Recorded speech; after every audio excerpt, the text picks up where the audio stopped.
Blog Talk Radio.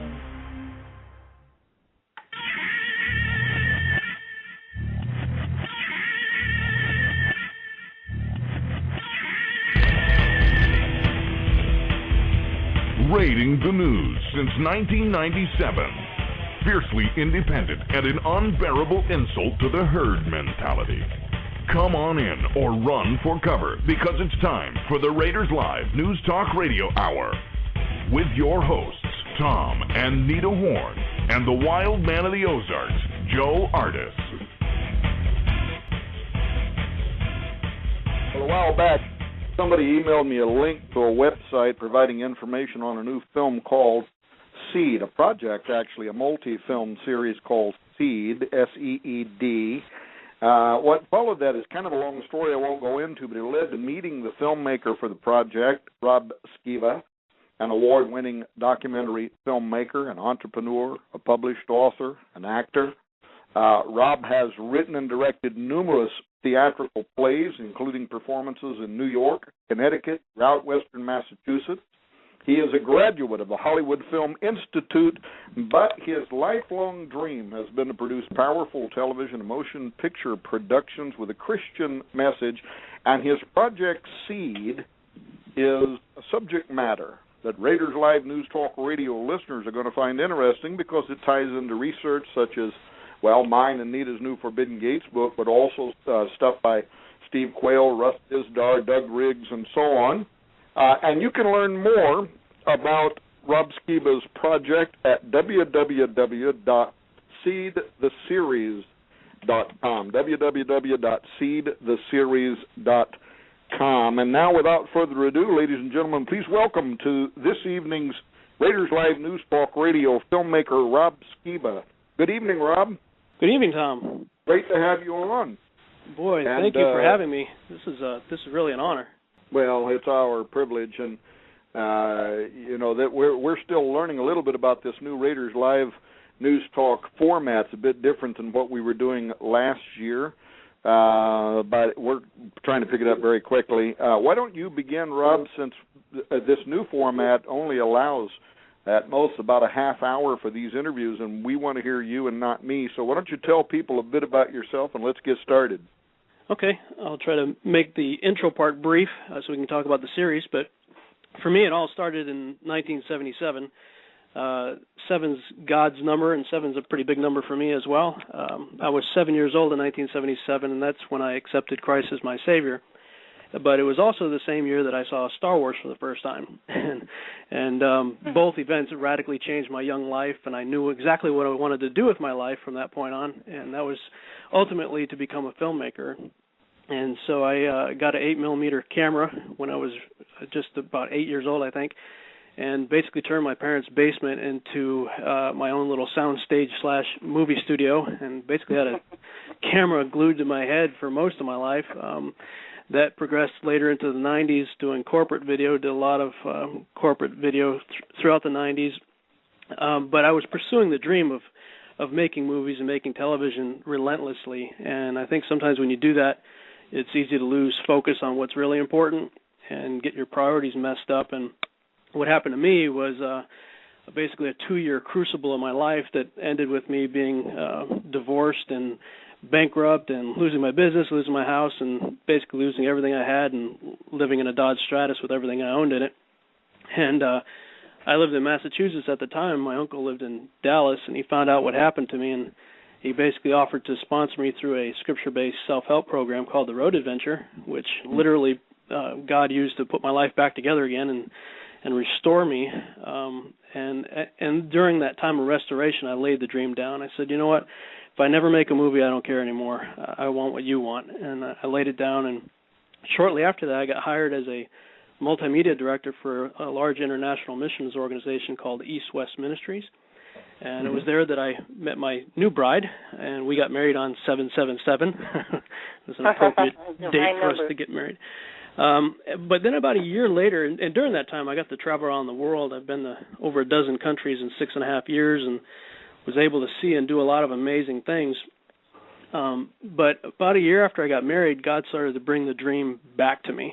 And I was kind of like, well, I did this once and it didn't go so well, so I want to make sure this is you, God, and I asked for confirmation. And I said that, it took an act of God to get me into that ministry, and it was going to take an act of God to get me out. And that happened in Arizona at the beginning of this year, where I basically spent 5 amazing days in the desert of Arizona, 2 hours north of Tucson. It was very much like an Abraham-Moses type experience. And now this experience, this is very much tied into really what gave birth to the whole Seed film project, right? Absolutely, yeah, that's exactly what happened. It actually started with a trip to Cyprus, and as part of that trip, I got to go to Greece, and it was actually my second time going to Greece and Athens. And everywhere I looked, I saw the Greek mythological creatures. I mean, you can't look anywhere without seeing a centaur, a minotaur, a satyr, or something. And it was so impressive to see that everywhere. And I thought, nobody's going to remember Yoda 4,000 years from now. So why do these people have all these creatures still in their collective consciousness if it was just the result of a blind poet's story, Homer? And so I came back and I told my wife about it. And I said, I think all these animal-human hybrids and all that, I think that was true. I think they were real. And we talked about it. And the next morning she woke up and checked her email, and there was an article in the news that scientists successfully cloned a sheep with a human heart.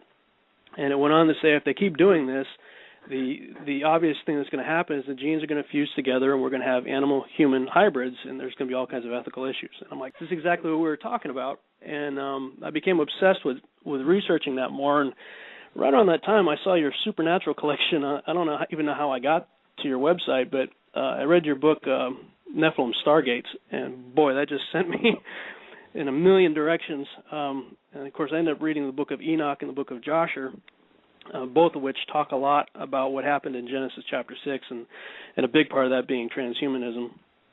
And so that I came back and started thinking about writing a TV series that would illustrate this in a way that people could receive it, because you talk about it to the church, they don't know what you're talking about, and they're not talking about it.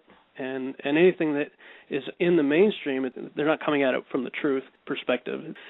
And so I've been researching and reading stuff that you've written, Steve Quayle, and a whole lot of others, and I'm thinking, man, there's got to be a way to get this out to the masses, and that's where God gave me the idea for Seed. And as I was writing that story, I ended up having the opportunity to go to Arizona to do some location scouting, and that's what led me to the desert, because some of my story takes place in the desert. And I'm usually able to write about 3 to 5 pages a day.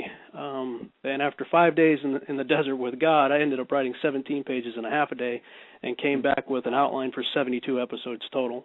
Oh, that's excellent. And so when I came back, I basically, they were going to plan out my year at East West and my travels and everything. I said, look, guys, I gotta tell you something. Told them what happened to me in Arizona and said, I think God's calling me out. Mm-hmm. And so I took a leap of faith in an economy that's not hiring and quit my job in April to do this full time. And boy, ever since then, it's been a whirlwind. How does your wife feel about that? Oh, she's completely on board. In fact, we spend most of our time studying the same stuff together and talking about it till 3, 4 o'clock in the morning, almost daily. But the thing is, when it comes to the, quote, responsible side of things, you're supposed to have a job and all that stuff to provide for your family. When I was stepping out, I said, God, there's nothing out here. It's just a dream. It's just an idea. And the imagery that kept coming to my head was a scene in the third Indiana Jones movie where he has to take a leap of faith across the chasm there, and he just kind of steps out and he lands on an invisible platform. Mm-hmm. That's exactly what ended up happening. And I'm like, God, if you're calling me out of my full-time job to do this, then you're going to have to provide for me. And crazy things have happened since April. One person gave us their inheritance, $25,000. Oh my gosh!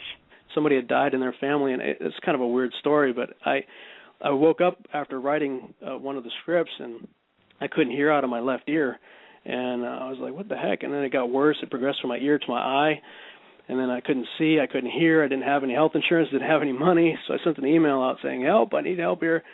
And the person that helped me took me to the doctor. They brought me home and said, "We've been praying for you." And his grandfather had died and left him an inheritance. He said, "I want you to have it."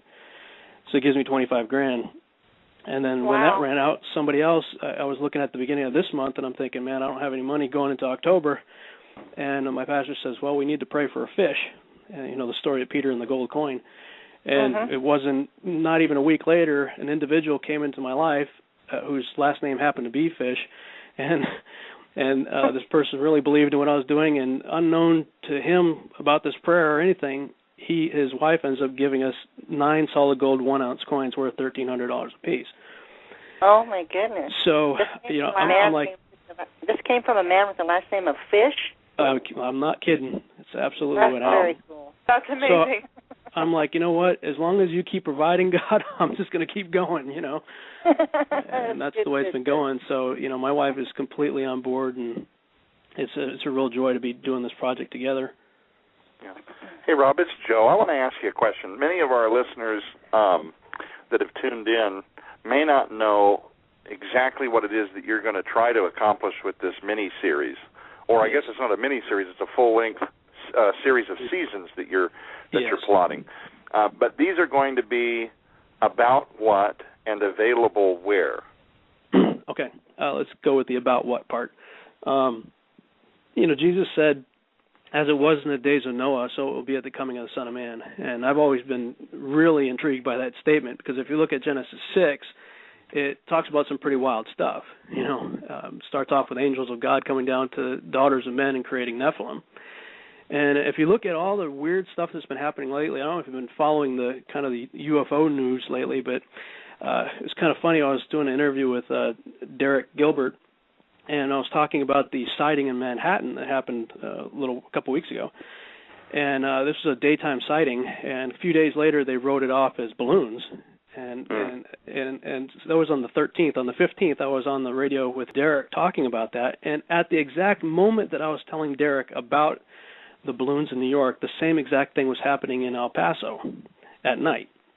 And one news station in El Paso decided to compare the video of the daytime sighting in New York and the nighttime sighting in El Paso, and whatever it was in the sky formed the same. It created the same formation, like a triangular formation. And so there are UFO sightings and things happening daily. Something weird is happening. Jesus said, you know, there's going to be weird stuff up in the sky. But nobody's talking about this from a biblical worldview. And from my perspective, I think all of this alien phenomenon stuff that we're seeing is just repackaged Genesis 6 activity. So I'm going to deal with the paranormal. I'm going to deal with the same subjects that shows like V and X-Files, and now the more recent The Event that just came out. But tackles mythology and everything from a biblical worldview and a current context. Does that make sense? Hey, Rob? Yes. Are you blogging about your experiences? I mean, your testimony about the fish, the man named Fish with coins and such, those are the kinds of things I think really build faith. Are you blogging these kinds of things for other people to read? Yes, I am, and anytime I've been on the radio, I've been talking about it as well, because it does build faith. You know, I mean, we need faith in these last days, and there's a lot of stuff coming, you know, and I think even little things like that help to build faith. But my desire with this series is, you know, one of the things that I took away from the conference up in Ohio was that there's only about 100, 125 people there. You know, there's 300 million people in the country, and there's, 6-7 billion people in the world. And, you know, churches aren't talking about this stuff. And where are people going to go when one of these lights all of a sudden opens up and pops some Anunnaki saying, hey, we're your creators, and here's the proof, you know? So that's kind of, with your Seed television series, that's kind of what you want to touch on then. Yeah, basically everything that Tom's writing about and Russ Dizdar and all these other people are writing about, I want to package it in a fictional format and lace it with seeds of truth. You know, and if I do a good job of leading breadcrumbs, then when people start watching my show, and one of the things I even suggested and actually talked to Tom about was, hey, can I use you as yourself in the story? You know, let's have one of the characters driving the car is listening to talk radio for, 30 seconds. And something's mentioned, it's Spencer Bennett talking to Tom Horn. You know, and as people start watching the show, they'll realize a lot of these things that I sprinkle in there are true. And next thing you know, they're going to follow the same path that I did, and they're going to find, Raiders News Network. They're going to find Shatter the Darkness. They're going to find all these other great resources that are out there dispensing truth that, that they probably wouldn't otherwise find.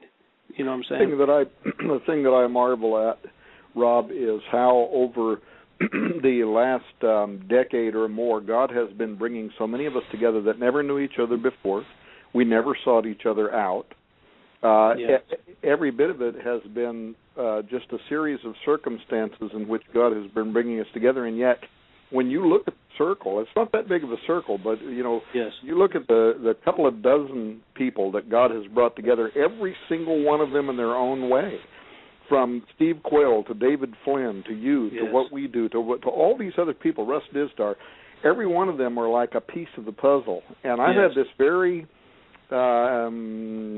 strong feeling. I mean, I don't live by feelings, and frankly, we also don't look for signs. Yeah. And yet, in your life, you took this complete step of faith. I don't know how many people would do that nowadays. Just literally quit their job, say, I believe in this, and walk away not knowing how they are going to survive, and trusting that God's going to send the right people at the right time, and that's been happening. Boy, that's true. When we met you at the Ohio Science and Supernatural Conference, and we took you and your wife Sheila to dinner, and we had this wonderful dinner, you was telling us about the trip, and I want you to tell this to the listeners, this trip that you took to Arizona, and all of the amazing yes. Signposts, if you will, around that event. Can you tell that story? Yeah, I just a little background as far as why I ended up in Arizona is because I'm writing the story where at the beginning of the story, episode 1, there's a group of soldiers in Iraq looking for weapons of mass destruction. And when I'm looking at Genesis 6, the books of Enoch and Joshua tell you that there were 200 angels, watchers, that landed on Mount Hermon in the days of Jared. And of the 200, 20 of them are named, and one of them is named as the worst of all of them, that being Azazel or Azazel, depending on how you pronounce it.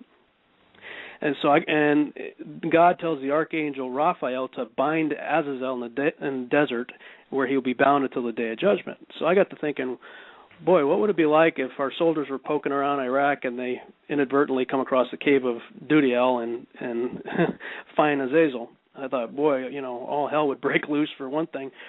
And so that was kind of the idea that germinated in my head for kind of an opening scene. And it's very Lost-ish. The TV series Seed is going to be a combination of Lost and Battlestar Galactica wrapped up in an X-File, if you can kind of imagine the best parts of each of those series.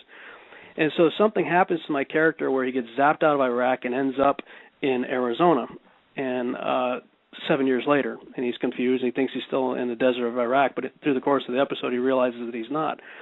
And so I was just looking on Google Earth for cool locations that I could shoot, and I found this location 2 hours north of Tucson in the desert of Arizona that was located just south of the 33rd parallel that looked like an eye, like a black hole in the middle of nowhere. And so as I was writing this, I thought, man, this is pretty wild. I just started writing about it. Delta Airlines gave me an email saying, hey, you've been traveling around the world. You've got some sky miles. You better use them by the end of 2009 or you're going to lose them. So I took them up on the offer and went out to Arizona. And the whole time I was out there driving around in the desert, I had your CD box set with Steve Quayle, Days of Noah. And it was like a play-by-play. You and Steve would talk about something, and then I would see it. There would be a street sign. There would be a billboard. There would be something that would happen, like at the exact moment you're talking about it. One case in particular, I was praying, God, let me be your oracle. And I welcomed him to my day. I said, God, sit in my car, write this story through me, just show me what I'm supposed to be doing out here. And I kid you not, he sat in my car. It was a tangible presence. I could feel it. And he just said, hey, look at the name of the road you're on. And I looked up and saw two signs. One, it was Highway 77, and the name of Highway 77 was Oracle Road. And I'm like, nobody's going to believe this. So I started taking pictures and video journaled the whole thing. But there's one time in particular where you and Steve were talking about that we're going up against principalities and powers and spiritual wickedness. But we are sons of God. We are princes ourselves, and we have power over that. And you're talking about Apollo and Apollyon and all that. And I look up, I come to a red light, and I kid you not, I'm on the intersection of Oracle 77 and Prince, And I look up, and there's a sign for Apollo College right across from me. I'm like, oh, my God. So I called my wife, and, I told her all the things. And the whole day was full of stuff like that. Where for 5 days I had that kind of experience. And I said, God, you're in this. So just let me be your scribe. We did not know you. You didn't know us. Somehow you wound up with this series, so that people understand that the reason you're on this show tonight is not because you had listened to some series by us, and so we're trying to bring you onto the show to promote something we had done. I mean, we didn't know each other, and you never sought us out. You never tried to get a hold of me. It was only later on that some other person said, hey, check out this Seed series. It sounds a lot like the kind of research you and Steve Quell are doing. And then I actually emailed you, and then you said, hey, it's interesting. You contact me because and then I learned the story. So, and that has been an amazing part of this whole equation. I really feel, Rob, something is coming. God is preparing us to be a light at the right time in history. I believe that too. And this, too, is some of those amazing signs. But we have about 5 minutes left in this show. Tell us what else you want to tell us. Also, if you do get time, that black hole in the middle of the Arizona desert that plays kind of a central part in your film. Yes. The script is actually on the website. You can read the script, and the geographical location, the longitude and latitude, is actually in the script. So if you've got Google Earth, you could go see it for yourself just by reading the script. We had just started a campaign, kind of a grassroots effort to seed the series.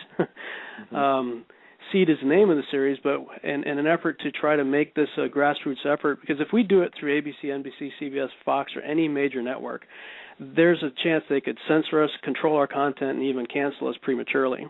And God's given me 72 episodes that I know have to get out. And so the only way we know how to do that is to do it online. And most of the shows that we watch anyway, we watch streaming in HD online, even on ABC, CBS, and Fox. So being is that the Internet has made it possible for us to do the same thing we're doing right now with radio, we can do with TV. And so I thought, you know what, 3333 is a significant number in a lot of ways. And I thought, what if we could seed the series, do a grassroots effort, people who believe in what we're trying to do can sow $3.33 a month. That's less than the cost of a latte, into seeing a TV series that can dispense truth in a way that the secular world can receive it. Then we created, and if you go to our website, it's all on there. You can see everything about how to seed the series. And with the right number of people, it can be completely self-financing. Now, now you're talking about www.seedtheseries.com? That's correct. And there's a link called Sow. And a link called Sow. But that's on. If you go to Seed the Series, that's on the web page. Yeah, I just redid it last night, so it's different than what you have probably seen if you saw it before last night. I had not seen it, but you're saying there's a link there now called Sow. Somebody can click on that if they want to contribute $3.33 per month. They can participate in helping you to finance this project. That's right. 300,300 people can help. Our budget per episode is about $1 million. And I want people to know something. YouTube right now, I don't know too much about it other than I saw the news story, but YouTube's running a beta test right now. Google's going to be participating in it. Yep. iTelevision, by this time next year, is intending to have over 1 million searchable channels. Your television will be just like your Internet. You'll use your TV, you'll go online, you'll type in things like prophecy shows or whatever. That's right. And you'll be able to, just like Netflix now, where you can download and live stream these shows. That's what television is becoming. So a project like what you're doing would be literally able to reach every continent on Earth, hundreds of countries who would be able to be exposed to this kind of original content so that you're no longer owned by the big half dozen or whatever in Hollywood that for the longest time have controlled the perimeters about which we can talk, right? Exactly. This puts the power in the audience's hands, instead of the corporate-controlled media. Now, we got about 2 minutes. You emailed me the other day about some brand new material. Can't talk about it yet, though, huh? Boy, but it has to do with the July 11th, 2010 total solar eclipse that was only viewable from Easter Island. I'll just throw that out as a seed. I've actually been talking with Sue Bradley, who, man, I just recently got connected with her. Wow, is she a wealth of information. She is.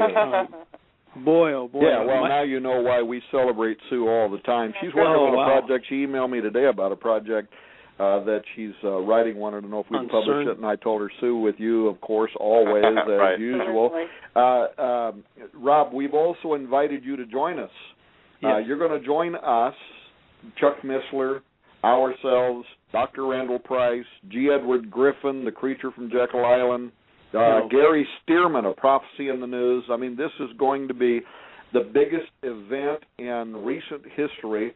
As a conference, it's going to be hosted in Branson, Missouri, the third week of July this next year, but you also are going to be there. We're hoping that you're going to have something that can be kind of like a world premiere, if not the first installation, at least some kind of a big project for it. We're going to have a film room that's going to be set up there, but you're going to be there, right? Absolutely. And Lord willing, we'll have some episodes to show. That would be cool. That would be great. Regardless, you're going to have a presentation where you're going to be up and you're going to make a presentation to the audience that's going to be there. We expect that this is going to be absolutely packed out. I'm getting a note that we've got to go, that we are at the end of this part. Is there anything else you want to tell us? Any other websites?